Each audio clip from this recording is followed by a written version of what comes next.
My name is Richard August, and I'll be your host. Our guest is Speaker of the House of Representatives, Joseph Shekarchi. Speaker Shekarchi is a Democrat representing District 23 in Warwick and was first elected to the General Assembly in November 2012. Mr. Speaker, welcome to State of the State. Thank you. It's my pleasure to be here. Thank you for having me. Let's start with an easy one. There are no easy ones when it comes to Dick August, but go ahead.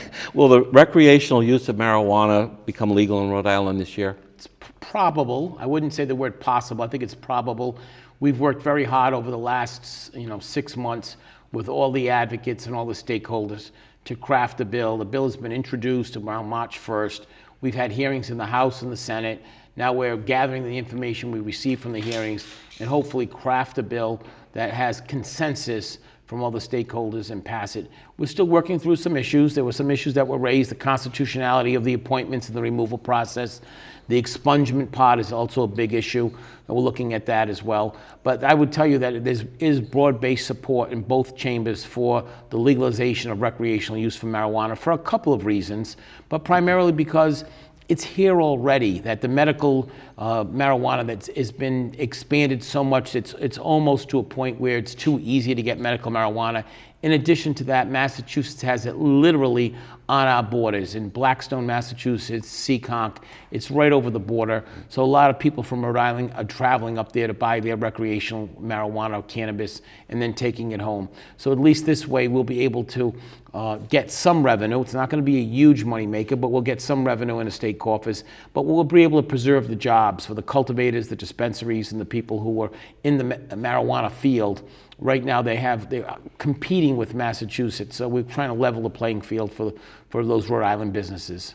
Do you know offhand or recall, does the bill include a provision that would allow someone to have, 5 or 6 plants for personal consumption? Yeah, the current legislation, which is again subject to more hearings and approval, does have a home grow component to it. It's a very small home grow, but there is a home grow component to it. Okay. Similar to what the current medical law authorizes as well. Okay. Now, in Rhode Island, the responsibility for the state budget falls almost entirely on the House Finance Committee. The Senate does have a finance committee, but usually they follow and tweak what Chairman Abney and his committee develop. And the governor does present a budget by the executive branch, but it's really just a wish list. And last year, Governor McKee proposed spending just under $10 billion, that's with a B, and the General Assembly gave him almost $14 billion thanks to the federal COVID cash money that was coming in. We've had both parties' representatives here, and they expressed the concern that the budget that was somewhat inflated by the presence of federal money was going to become the baseline for the budget for fiscal year 2022-2023. And I think this last projection I heard was the state was looking at perhaps a $650 million surplus this year. Can you give us any kind of an approximation or range where the next budget will come in? So no, and if you do that, you're really making assumptions. You hear about all of these projections that state has a surplus, the state has a deficit. Those are snapshots at any given moment, and it's really based on incomplete data. You're right in this respect that the state does control, the House of Representatives does control the state budget per se. It's our constitutional obligation. We take that very seriously in the House. That's the single most important thing that we do as a House of Representatives is to pass the budget. We try to be responsible and fair-minded about it. This will be my 3rd budget. People don't realize that when I was elected Speaker, the caucus, not officially by the body, but by the caucus, we didn't have a budget. We were operating on last year's budget, so we passed the budget in December of last year. We passed another budget in June of last year, and this will be my 3rd budget. You talk about the COVID cash and being inflated. That's really misleading to a lot of people. I know some of the Republicans like that as a buzzword, but people don't realize when Donald Trump and the Democratic Congress and the Republican Senate at the time passed, Mitch McConnell, the CARES Act money, there was a tremendous amount of money that went to the governors of each of the 50 states, and they were allowed to spend that without any authorization from the local general assemblies or the local state house representatives and senators in each community. Also, what was inside of that in Rhode Island was a little bit different. When the state, if you remember, the federal government paid all of that unemployment benefit. There were enhanced unemployment for everybody. You got your regular unemployment, then you got $600. In Rhode Island, as is in most states, that money must go through the state. So we didn't get extra $4 billion to spend. A lot of that was earmarked directly. The federal government gave that money to the state of Rhode Island Department of Employment and Training, basically unemployment. We in turn then gave it out to the individuals who qualified for it. So all of that had to be accounted for in the budget. That's where you see the inflation of the budget. Those are directly caused by the federal allocations that came into the state. That's why the budget looks a lot more, or I would say inflated than it actually really is. So we take that responsibility seriously. I'm not trying to skirt the issue. I just try to give out accurate information. The first week of May, we have a revenue conference.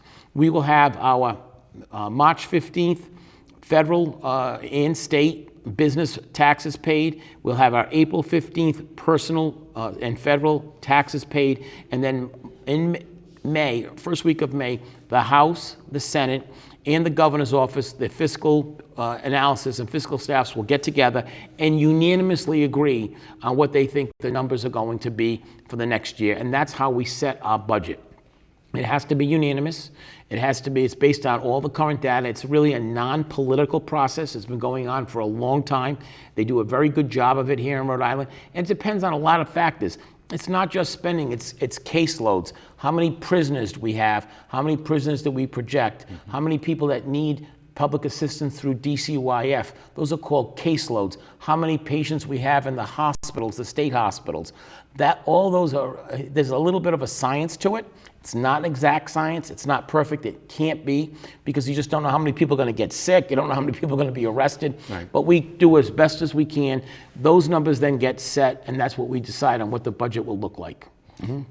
I don't think many people realize the process that occurs, and that's and I try to explain that. And then the Senate does play a role. We work with the Senate collaboratively. There are meetings going on right now on a weekly basis. Myself and the Senate President, our respective finance chairman. You mentioned Chairman Abney does an outstanding job, and his Senate counterpart as well. They meet regularly, and a lot of their Senate priorities are incorporated in the House budget. That's why you don't see a lot of debate or a lot of change, because that all happens pre-launch of the budget. Also, I'll point out that the state of Rhode Island has won awards nationally on how we conduct our budget process. We actually pass a budget in committee. It sits on the desk, so to speak, so like a fine glass of wine, it's opened up and it breathes, and everybody can look at it. The media, the public, the members can all look at it, and then we start a process where we have a long, lengthy, sometimes 1, 2, or 3 day debate on the budget in the House, and then we send it off to the Senate, and then it ultimately goes to the governor. As you said, it's probably the most important thing that happens in any legislative session. I consider it the single most important thing. It's our constitutional obligation. We take it very seriously in the House. Now, the Secretary-Treasurer of the Rhode Island AFL-CIO was on this program, and he supported the change from an election day, which is called for in the Constitution, to an election season that would run from 3 weeks before the Tuesday in November and perhaps a week after, to make sure all the mail-in ballots had been received. He said that this was necessary because no one works 9 to 5 anymore. Do you think we need to have an election season every year? Well, let me just push back with you. I disagree respectfully with the Secretary of the AFL's position. I don't believe it's an election season. I don't know where that term came from, and I'm sure that means a lot of different things for a lot of people. The last 3 elections we've had in Rhode Island, we've allowed early voting, or some people call it emergency voting, where people can go to their city and town when it's convenient for them and cast their ballot. And I don't think that we've had 3 elections where this has been executed, and executed very well. There's been zero voter fraud in Rhode Island. I have actually gone down and witnessed the process that the Board of Elections follows. It's nonpartisan, it's not Democrat, it's not Republican. They do a very good job, and there's a strong sentiment and a strong broad base of support to what we call these changes we made because of COVID to make them permanent, because they've worked and they've worked well. Now, some people don't like them because they think in their mind it hurts them politically at the ballot, but they don't have any evidence to prove that or show that. That's someone's feeling. I can't craft a law based on Dick August's feeling. I have to say, Dick, if you feel that way, can you show me the evidence that supports it? I have yet to see any evidence that doesn't support why we shouldn't make those changes permanent. Now, I want to point out there are several different versions of these bills floating around, and the version that seems to have the most amount of support is the one that has been introduced at the request of and being supported by the Board of Elections, not the Secretary of State and not individual reps. I mean, obviously that there's a House sponsor and a Senate sponsor, but the Board of Elections bill, they have some really good voting authentication equipment. It's brand new. It's state of the art. It works very well. They've used it in the last 3 elections. We have had no problems at all as far as voter fraud or voter miscalculation or mistakes being made. If you actually go down there, and I challenge you, Dick August, and I challenge your viewers who probably don't like hearing this, but go down to the Board of Elections. They will show you that equipment. And you then come and tell me after if you don't think that our elections are very safe and very secure here in Rhode Island, because I happen to think they are. Well, I've served as moderator or clerk at polling places for a number of elections. And so, you know, I saw the changes that occurred over the years with the equipment and the process. I think that part is very, very good. But one of the things I've always wondered is why the Secretary of State's office is responsible for the voter rolls. The Board of Elections runs the elections. Shouldn't the Board of Elections be under the Secretary of State? No, I disagree with that strongly, and I think that you need separation because this is not targeted toward the current Secretary of State. I think she's very competent. She does a very good job, but any Secretary of State has to run as a Democrat or Republican for the most part, and under that party banner. And there's always a feeling, well, if we have a Republican Secretary of State, are they going to treat the Democrats fairly, and vice versa? So I think this separation, excuse me, is good. I think the Board of Elections does a very good job. They're career state employees. They're appointed, they're confirmed, and they do a very good job running the elections here in Rhode Island. We've not had voter fraud. The other problems you see around the country, they don't exist in Rhode Island. Yeah. And I think they do a good job. I think the current system's a check and balance and a separation. I think the separation is good. That's my opinion. Somebody else may have a different opinion, and I respect that opinion. It makes sense as you explain it. Do you support the practice of just simply mailing ballot applications to every voter on the voter rolls, or should they have to request them? No, I think there's a process that, there's some people who are, in a nursing home, and right now they get automatic mail ballots, even before there's been a change in the law. I think that we need to look at that. I think that's one of the areas that, we've had hearings on. I think that's one of the areas we're going to consider in the House. I can't speak for the Senate, but I know there's some angst among that. But I also think that people don't want them, they don't have to get them. The beauty of this current legislation, it creates 3 opportunities for people to vote: by mail, early, or just the old-fashioned traditional way. So if you look at the way it broke down, it pretty much broke down 1/3, 1/3, 1/3 in the last election cycle. So you're making it convenient and easy for everybody to vote. There is a movement, especially among the Black Lives Matter movement. We had the leader of their PAC here, and they're moving to rescind or amend the Law Enforcement Officers' Bill of Rights. Do you support such a move? Do you think we ought to? I do not. I do not support a repeal of that.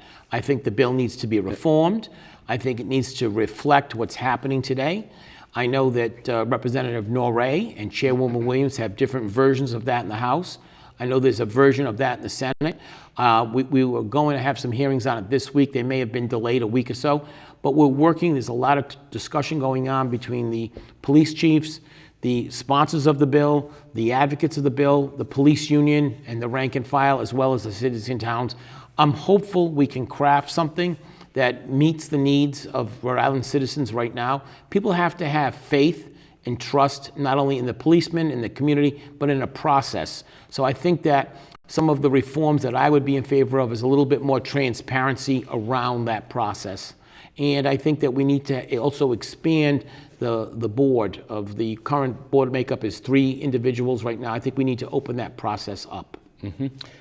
There's been a great deal of notice on the issue of shoreline access, which is guaranteed to all Rhode Islanders under the Constitution. In the words of a local South County newspaper, and I quote, "But private landowners claim their beachfront property rights exclude the public." Now, your law practice, Speaker, specializes in real estate transactions, and the formula for determining the so-called mean high tide mark is very esoteric, and you have to have a degree in hydrology to figure it out. Or you have to hire someone to tell you where it is. But do you think public access rights to the shoreline need to be clarified in this session?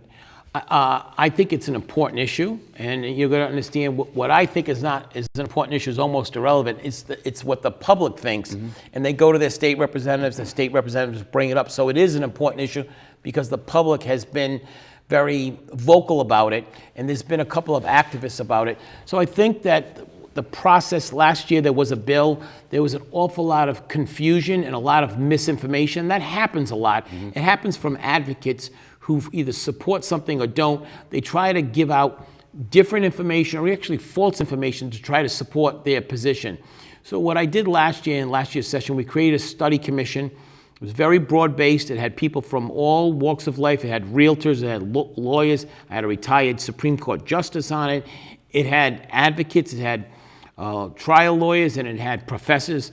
They've come to a recommendation, which is before the House, which would basically preserve the rights that exist right now, does not expand them, does not define them, preserves the constitutional rights, and just changes the mean high tide to the high tide line, which is about— That's visible. It's visible, and it's about 10 feet more. I'm not so sure we're going to end up at 10 feet. It may be 12 feet. It may be 11. It may be 8 feet. It may be 9. But that's what the legislation calls for. The House, Terry Cortravan, the chairwoman of that commission, has done a tremendous job of being fair-minded and balanced and bringing everybody together. That was the overwhelming recommendation of the study commission, who worked very hard on it. And all of their meetings were open and transparent. They took in a lot of testimony from the public. I know there's some advocates who think there should be no change in it. I know there's some people who say they're going to sue. There's the Pacific Law Foundation, which is based in California, that was opposing this legislation. I haven't met with them or talked to them, but I understand that they have submitted testimony against it. So it's part of the package of bills that we're considering this year. I think you'll probably see some movement on it. The final form and what it says and what it looks like, I don't know yet. We're going to go through the normal legislative process, and we'll hopefully come up with a good bill that can withstand constitutional muster and that can be supported by the other chamber. People don't realize that there is another chamber. We have to listen to what the Senate has to say as well, and then the governor as well. Yep. Once again, this session, the anti-gun lobby has introduced its gun control agenda, and the 2 highest priorities for this group seems to be the banning of so-called high-capacity magazines and assault weapons, sometimes called military-style or weapons of war. Now, that high-capacity magazine bill sets a limit at 10 bullets in a detachable feeding device. I always wonder what that number is based on, because in Colorado, the limit is 15. In New York, it's 7. Vermont says 15 in a handgun, 10 in a rifle. Connecticut's in the wake of Newtown, when they banned these magazines, they said if you have one, you can keep it, but don't put more than 10 bullets in it. I don't understand how this number 10 seems to have been cast in stone. And is a pistol holding 15 rounds supposed to be 50% more lethal than one that holds 10? Do you know what the logic of this is? So I don't know, and what I would encourage you to do is to meet with the advocates who support gun control and ask them and talk to them, because nothing is better than putting people in a room and having them try to open your mind up and listen, excuse me, to what your position is. I know you're a very strong Second Amendment person. I know that from our past experiences. I know that from our mutual friends as well. But I will tell you, just as strong as you are in your positions, there are people who feel very strongly on the other side. And I always encourage, I try to be the speaker of collaboration, a member-driven session, member-driven house. I suggest that you try to reach out to those advocates, explain your position. You're a reasonable person, you're polite, you're respectful, and you'll find that most of them on the other side, well, not everybody is as polite and respectful as Dick August is, but there are enough of them there that you can work together to try to collaborate and try to figure it out. I don't know the logic. I didn't craft the legislation, I don't support it, but it'll be given every fair consideration as it has in the past, as I try to do with all legislation. Well, the truth be told, Mr. Speaker, we have invited those people that support this legislation on this program numerous times, and they refuse to come on the program. Well, let me tell you something. Not everybody feels comfortable in front of a camera and lights and a host. I would suggest that you set up private meetings first and then try to understand their position, try to explain your position, and that's the way you reach consensus. And then when you have consensus, you can come on a TV show. But the best way to solve a problem, I think, is meeting one-on-one with people in a polite, informal setting, non-threatening session where people could cut and paste things. A lot of people are afraid to do media today because of the social media aspect. You can take things, cut, paste it, put it on the internet and say, Shekarchi's for this, Shekarchi's against that, and they take it totally out of context. So I understand that's a fear a lot of people have, but you'll be surprised. I encourage you to meet with gun control advocates. Who knows, maybe you could even come to consensus on something with them. It wouldn't be out of the realm of possibilities. I'll wait and see. Well, don't wait and see, reach out and try. People who overstay their visas or enter this country illegally are not supposed to be working. And I remember former Governor Link Chafee, when he began to support this idea of driver's licenses for illegal residents, he said they needed them to get to work. Do you believe undocumented residents of Rhode Island should have driver's licenses? Not driver's licenses, but driver's permits is a public safety issue. It's an issue that came over very late in the session last year. I did not feel comfortable bringing that legislation to the floor because I don't think it had enough public hearing on it, and there was an unfunded mandate of about $7 million. So I'm not opposed to that legislation. I need to comment. I don't want to comment specifically because I want to get the details. The devil's always in the details. But let's talk about that. Undocumented workers, undocumented people in Connecticut have had driving permits for many years. The state of Connecticut hasn't gone under. Massachusetts just passed undocumented driving privileges as well.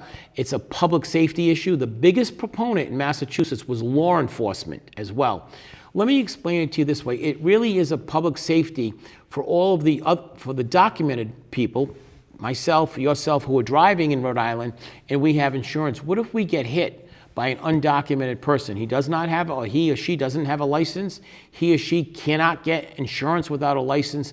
And what happens? Well, first of all, you lose that insurance coverage that may need to help your repairs or help some of your medical expenses. And or you have to go through your own insurance, which will just raise your rates up. So I think that it needs something that we take a good, long, serious look at. But Massachusetts approved it several months ago. Connecticut has had it for several years. We would look like, and as far as New England goes, we'll be in the middle of it where we don't allow it. It's a public safety issue, and if you look at the several states that have done it, particularly Virginia, it cannot be used for identification purposes. It cannot be used for voting. Doesn't grant anybody any special privileges. What it does is it allows you to get a special class of a driver's license. It's not a license, but a driving permit. And that permit would allow you to get insurance. Because in reality, let's face it, there are a lot of undocumented people right now, today, in Rhode Island, driving without permits, licenses, and most importantly, without insurance. So I tend to follow law enforcement, and one of the things that kind of opened my eyes out was Massachusetts just approving it recently with strong backing from the local and state police in Massachusetts. One of the other voting reforms that's being discussed is the elimination of voter ID in Rhode Island, and I recall that law was passed back when Representative Anastasia Williams and former State Senator Harold Metz, both of whom are black legislators, they supported that bill when they went to the polling place and were told that they had already voted. I was not in the House at that time, but I do remember that. There are no current legislation, to the best of my knowledge, that does that in the House. Nobody in the House has that. There may be a Senate bill in there, but I don't think there's a lot of support for that at all in the House. We have about 4 minutes left, and I wanted to bring up one thing that was... Time flies. It does. I wish we had you for an hour, Speaker. Last week, in the Projo, former Rep. Joanne Giannini, who served 16 years in the House, put an op-ed in there about these progressives in the Senate that are trying to introduce, they have introduced legislation that would basically legalize prostitution in Rhode Island. Is there any chance that the House would pass such a bill this year? I never like to speak in absolutes because I can't predict the future, but I would say it's highly unlikely.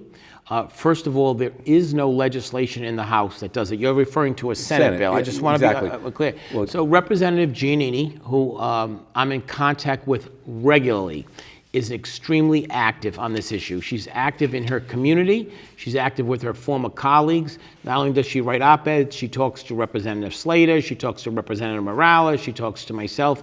Joanne feels very, very passionate about this, and she gives a whole, what I would consider very valid reason why you shouldn't do that. So I have a great deal of respect for Representative Giannini. While again, I don't like to speak in absolute, someone's going to have to convince me that Joanne Giannini is wrong and that their position is right. And so far, I haven't seen any data. I will tell you that no one has spoken to me about it in the media or individual, or no representative has. You're the first person to bring it up, and that's fine. But there, as far as I can tell, there has been no groundswell of support for that legislation in the House. We have about 3 minutes, so I want to get this question to you. Governor McKee, as you know, paid unionized state workers a bonus, which according to the Secretary-Treasurer, again, of the AFL-CIO, said it's really an incentive or longevity payment in lieu of the percentage increase they were looking for in negotiations. But then the bonus was extended to non-union employees and flowed over to the judicial branch. Do you support these bonuses, and did the legislative staffers get one? Yes, the legislative staff is, for a couple of reasons. First of all, we've always followed, the legislative staff has followed the same process as state employees. So if state employees get this benefit, then it follows to the legislative staff. We have much smaller staff. I also want to point out that since I've been Speaker, I've reduced the staff, saving several $1 million of taxpayer money. Nobody in the media reports that. They don't want to report. They want to concentrate that we bought pizza from Tommy's, yeah, and there were pepperoni and mushrooms on it, and that's using state taxpayer dollars to buy people a meal. I know. Legislators and staff who sometimes go in at 1 or 2 o'clock in the afternoon and stay until 10, 11 o'clock at night. You see the hearings. Even the other night they went to 12:30 at night. Yep. So we have people such as myself who are diabetic, and you have to eat. So I don't think it's inappropriate. We're not buying dinner for everybody from the Capitol Grill or Camille's. We're buying Greg's and Angelo's and Cello's. Pronzi, don't forget Pronzi. Pronzi Catering and other local, Milanzi Catering. We tend to spread that around. And I point out that we haven't really used any new vendors. We're using the same vendors that we have before. So that's why, look, I understand if you and I are negotiating a contract and you want a 3% raise, and I say to you, Dick, no, I'm going to give you a 2% raise, but I'm going to give you a $3,000 lump sum payment. There's some logic in doing that from the state perspective, because once you give somebody that 3% raise, when the next union negotiation starts, you're starting at that 3% base. But if I've only given you 2% and then an incentive payment, when that next contract comes up, we come in at a 2% base. So there is some logic behind it. I'm not privy to the negotiations, nor I'm part of it. I had no control over what the governor gave to the state workers, but whatever the state workers get in terms of the executive branch, the legislative branch follows it. We have to wrap it up. I'm getting the signal from the control room, and I want to thank you, Speaker, for coming on State of the State. I've had a ton of other questions. Maybe you'll come back and see us after the session. Maybe after the session, but not during the session. I Too understand. much going on right now. Thank you very much for having me. It's a pleasure to be here. Thank you.